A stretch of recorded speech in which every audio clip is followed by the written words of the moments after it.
Hello and welcome to another episode of the TBR Takedown. This is episode 3 and it's time to pick out 3 new books. Okay, so before we pick the next 3 books, here's the progress we made so far. These are all the books that I have completed, whether from the TBR Takedown Challenge or just from reading books off my shelf. So just like in the previous video, we're gonna pick 2 books from the jar and then pick 1 book that I am just excited to read right now. So let's pick the first book. This is always a little nerve-wracking because I feel like with being such a mood reader, this could be bad. Let's see. Okay. This one. Waiting for Ted. Can you see that? This makes me really happy because it is like a newer book that I've gotten that has been on my TBR for quite some time. It is by Mariak Big. I don't know if that's how you pronounce it, but I had to order this one in from the UK because I could not find it anywhere. So very exciting, an excellent choice. So we're off to a good start. Let's see what else the jar has in store for me.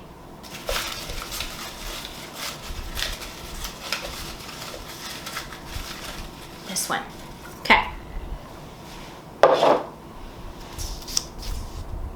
Body Friend, let's go. Body Friend, another book that I am very excited about and recently purchased and have not read yet, but already was planning on reading this summer. So that works out amazingly. This is by Catherine Braben. I am so shocked right now. I feel like the TBR jar is always like a little bit mean for at least one of the books, but this is like amazing. Really excited about both of these, so that's awesome. Okay, so that just leaves my pick, the book that I'm excited to read for this month. But all of these are pretty good. But that being said, I think my choice is going to be The Unworthy by Augustina Bazterrica. After reading her book Tender is the Flesh, I immediately went out and bought this one in her short story collection, and I think that this one would be a fun one to read and talk about in this video. So I think that this is the one that I am the most interested in reading. They're also sort of like color coordinated, which is funny. They all have like blue and red on them, or at least this one has red and then these ones have blue and red, so it's almost like they all make sense together. What a lovely stack. The TBR gods shine upon me today. All right, well, I guess that's what we're reading this month. So I will check in with you when I start one of these. Okay, so I just wanted to pop on and let you know that I have begun Body Friend by Catherine Braben. I did take the dust jacket off, but that's what the under the dust jacket looks like, and it's so pretty. I love this color. It just makes it easier to read without the dust jacket like flapping around and me having to worry about damaging it and all of that. But I am about 70 pages into this and I started tabbing it as well. I had like tabs that were exactly this blue, so it worked out really well. And I'm annotating because truly this book is so beautiful and so just deeply personal to me and relatable. I am just loving the experience. It is about a woman who has a chronic condition. So far, we don't know what the diagnosis is. I'm not sure if we'll ever know, but she very early in the book has surgery and then begins to recover from her surgery. She has a hip replacement and she goes to hydrotherapy as part of her recovery from the surgery. And at hydrotherapy, she meets a woman named Frida who has a very similar experience with chronic illness, chronic pain, and they strike up a friendship, and it's very all-encompassing. And our main character is trying to figure out how to align herself better with Frida.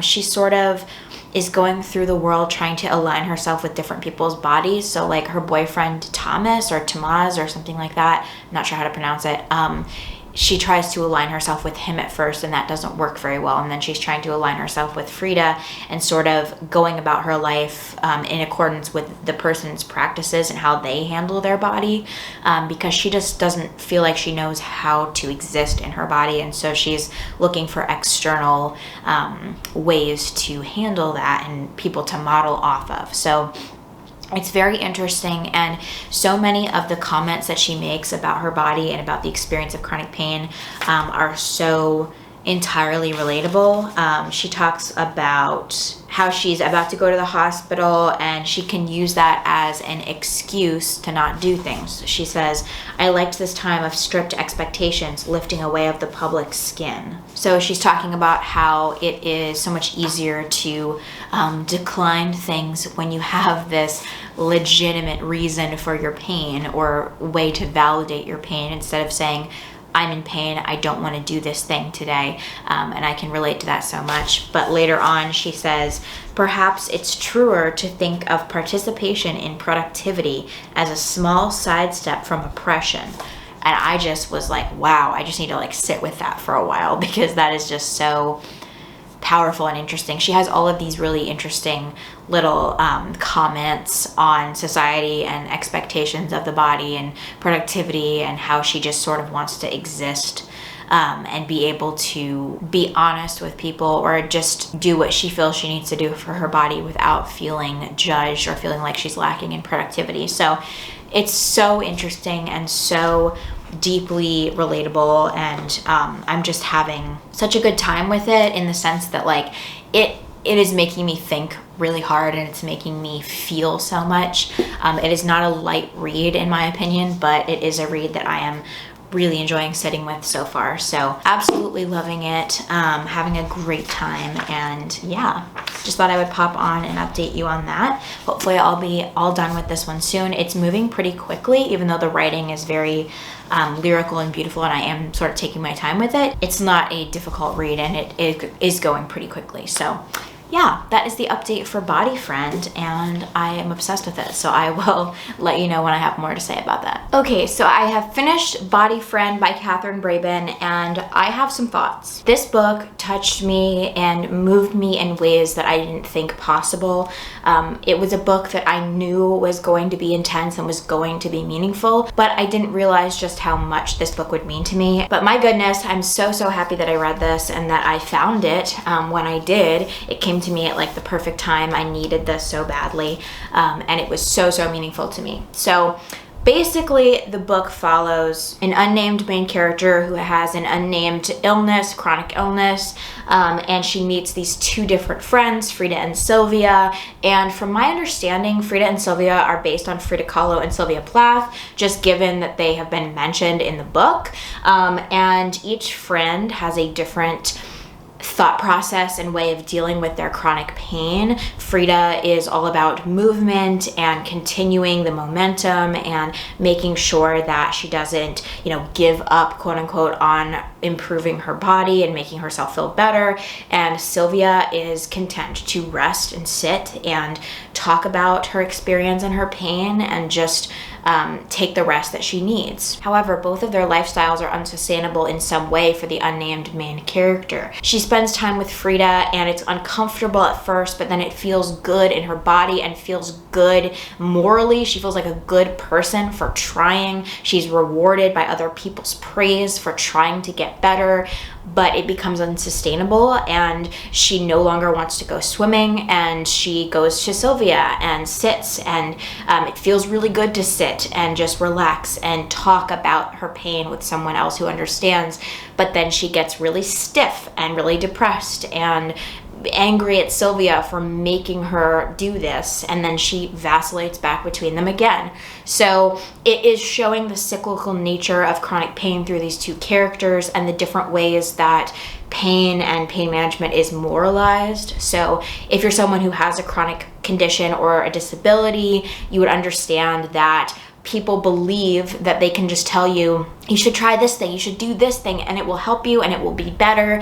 And people want to see you motivated to get better, even if that's not something that's possible. People want you to improve and work towards this certain goal that they have in mind for you, and it's just not always realistic. And it's really hard not to feel immense guilt when you don't make that happen.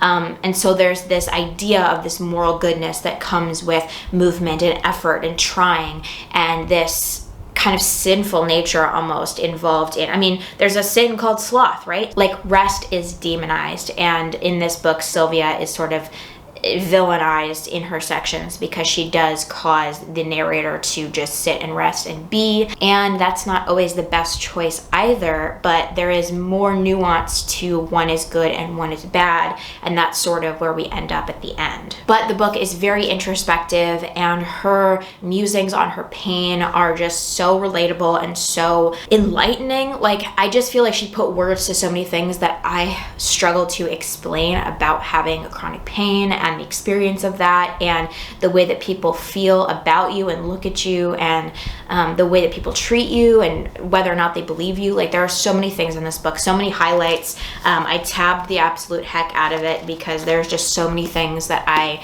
found so relatable and so wonderful. Just for some context, I've talked about it a little bit on my channel before, but I have chronic pain that I've been working on getting a diagnosis for years and years and years, and I sort of gave up on getting a diagnosis for a while because doctors weren't listening to me. I was getting tons of blood work and going to different doctors and paying a lot of copays, and I wasn't getting any answers. And then I moved here, and I just haven't pursued it a ton since then. But that's sort of my journey and process, and starting to get to the point where I do want to pursue that again. So this was very interesting and perfectly timed, and made me feel so validated and part of a larger community. It was just so wonderful, and it came at the perfect time, like I said. So 5 out of 5, absolutely incredible book. I wrote like a whole analysis and a whole thing on Substack, so that'll be linked in the description if you want to read that. But that's kind of all I have to say on here, but I did write like a really long thing because I had so much to say. But that being said, this was incredible, and that was the first book down for this TBR Takedown. So that's it for this segment, and I will catch you when I start the next book. Okay, popping on for an update. I have finished The Unworthy by Agustina Bastarrica. I didn't really film anything as I was reading it because I did just read it straight through in one day, over a couple of hours, and I was just focused on getting through it, so I didn't really film anything. But that being said, I did really enjoy this book, though I didn't like it as much as Tender as the Flesh. I just felt like Tender as the Flesh was a little bit stronger than this one. Personally, I just really connected with the visceral nature of the subject matter in Tender as the Flesh, and even though the main character was a man, I still really connected with him and thought that he was interesting. There's a lot of exploration of his morality, and he is sort of justifying his choices in life, whereas you as the reader are like, I don't think that you're a good person. And I think that this one doesn't quite have the same vibe to it. So it is about a unnamed woman who lives in this convent. It's not a convent though, it's basically an extremist cult, and they're all sort of dressed like nuns in this sacred sisterhood, and there are different levels to the sisterhood. So she's an unworthy, which is like the lowest tier, and then there's the chosen, and then there's the enlightened, and they never know what happens to the enlightened until the very end, and the chosen are all essentially mutilated. I won't tell you exactly how in case you're wanting to read this, but they're all mutilated, and that is how they become chosen. So she's on the lowest tier, and through about half of the book we're just hearing about her experience in the sisterhood and the sacrifices that are happening and the weird cult vibes and the horrible things that are being done to the women, the horrible things that they're doing to themselves to show their loyalty to the cult. So it is very gruesome. But then the second half, our main character finds someone new who enters into the sacred sisterhood, and they begin this relationship. The character is then exploring the possibility that all of this is wrong or not what she thought it was, and so there's this like movement away from the ideology of the cult, and she's examining that, and she's basically like writing all of her thoughts about this and crossing things out as she doesn't want, to believe them or doesn't want anyone else to discover them. She has all of these memories and things written on these pieces of paper that she like finds a spot for in her cell or on her person. Very secretive, very, writing whenever I get the chance type of vibes. So I did really like this. I gave it 4 stars. Like I said, I read it in a day and I just kept reading it. So it felt like an easy one to get through quickly, and it's pretty short, which was nice. So I did like it. I just felt like I said earlier, in comparison to Tender as the Flesh, it just wasn't as propulsive and crazy, and the social commentary was definitely still there, but it wasn't as sweeping, in my opinion, as Tender as the Flesh. This does have quite a bit of social commentary on religion, specifically Catholicism, but also just of like cults in general. But yeah, I do think that this has a good deal of social commentary on religion, and I just don't feel like the commentary is as sweeping as it was in Tender as the Flesh. But I still thought that there was, you know, a lot of things to pick out from this. I really love her writing, and I think that the style of this book and the writing of it is wonderful, beautiful. I really did enjoy it. It just wasn't as good. So I gave it 4 stars, and overall I'm pretty happy that I read it. So yeah, that is my like little review of The Unworthy, and now I'm gonna be moving on to Waiting for Ted. Hello. I have returned to discuss Waiting for Ted. I just finished this book yesterday, and I just wanted to share my thoughts and insights on it.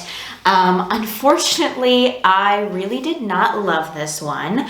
Essentially, it is about a woman. She seems to be in her 40s, and she's living with this man called Ted, and they're not married or anything. They're just living together, and they've been in a relationship for quite some time, and their relationship is really struggling. They're not in a good place in their relationship, and we see these sort of like flashbacks of the different issues that they've had with their family members, with each other, with friends, all these things that have come up that have indicated the toxicity of their relationship and the sort of problematic way that Ted acts, and also our main character as well. They're both problematic in their own ways. But the present timeline is essentially just our main character waiting for Ted to come home, and how she like prepares her body and prepares herself to greet him, thinking that if she can just spark some kind of connection or attraction in him, that things will improve. So she's like putting on all these creams, she's shaving every part of her body, like preparing for him to come home. So there really isn't a lot in the way of like plot momentum in this book. It's very just her considering her relationship and the different insights that other people have had about her relationship, and then it's just her preparing for him to come home.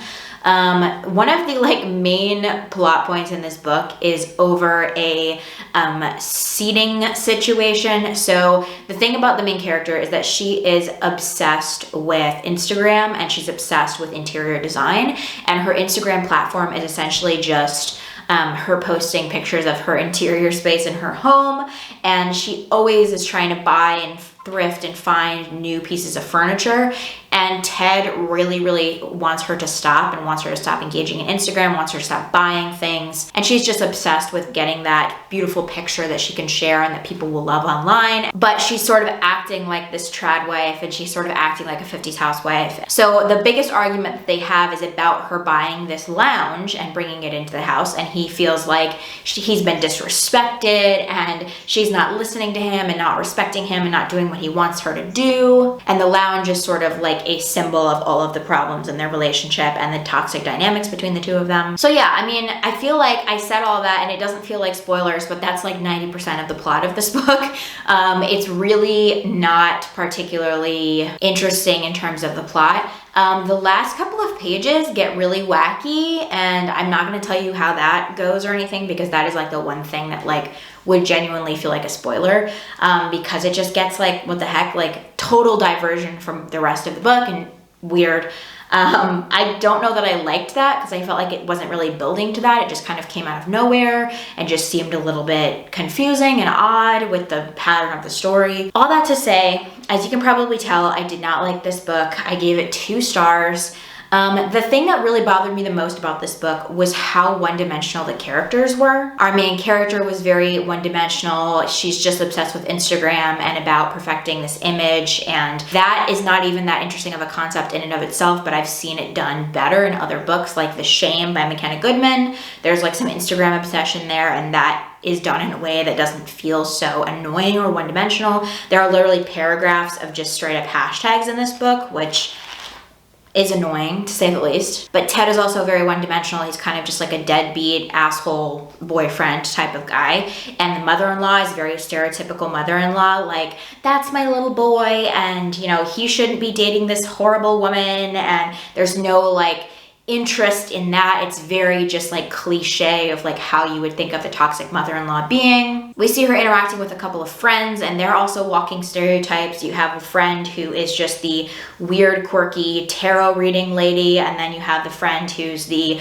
weird yoga instructor lady, and they're both very like mystical, magical vibes or whatever. Like they're just not grounded in anything, and there really isn't a lot of like nuance or development of those characters. There's just these little like interactions that you see that you're like, this doesn't feel realistic about a friendship or how this would work or any of that. So it just feels very one-dimensional and very, I don't know, lacking in some kind of development. And I think I was drawn to this because I thought it was going to get weirder, and I also thought that it was going to examine more of their relationship in terms of how it's toxic or how social media culture can sort of ruin relationships or ruin your perception of reality. I just thought that it was going to have more commentary or be better developed. And I've seen, like I said, I've seen other books do this kind of, you know, stay-at-home mom, stay-at-home wife, stay-at-home girlfriend, whatever, and all the struggles that come with that and the feelings that come with that. And I think there are so many books that do it better and that have better commentary associated. I just felt like there were a lot of kind of misogynistic things that were said in this without the commentary to sort of showcase why that's bad. It just felt very, I don't know, it wasn't really doing anything with the toxicity or the comments or anything that was happening. It was just sort of like, here's what's happening, here are the characters, and we're not going to explore why they might be bad or wrong. So I couldn't tell if this was actually trying to comment on those types of relationships or if it was just like, here, look at this type of relationship. Like it felt unclear to me. I gave it 2 stars because 1 star to me is just absolutely horrible, and I didn't find it absolutely horrible. I just think that I was bored and I was disappointed, and yeah, I just didn't have a good time with it. So on that horribly disappointing note,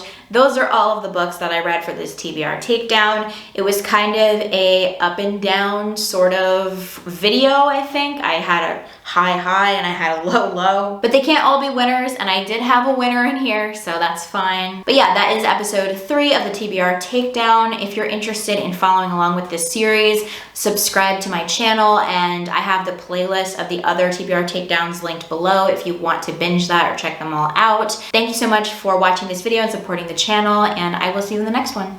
Bye.